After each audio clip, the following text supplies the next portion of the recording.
Hello guys and welcome here. So in this video we are going to talk about the BESSELI function inside of Microsoft Excel.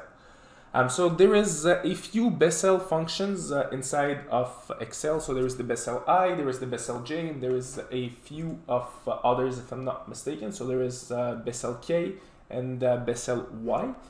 But in today's video, we are going to talk about the BESSELI function inside of Microsoft Excel and how to use it.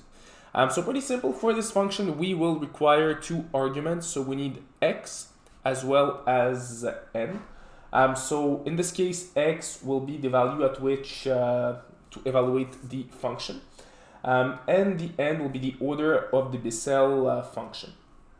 So once again, I'm not a mathematician, but I'm gonna try to explain how to use this function. So how exactly does it work? So it's pretty simple. We are going to start with an equal sign, and then we are going to write down Bessel and then I.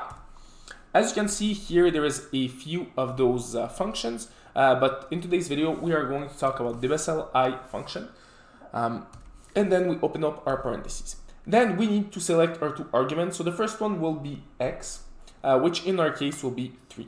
And the second one will be n, which in our case will be 5. So x, and then we enter our n, which will be in the cell H5 and H6. And then we can run our function. And this is the answer that we get once we run our BESSELI function inside of Microsoft Excel. So as always, if you like this video, don't forget to leave a like, to subscribe, and see you in another of my videos.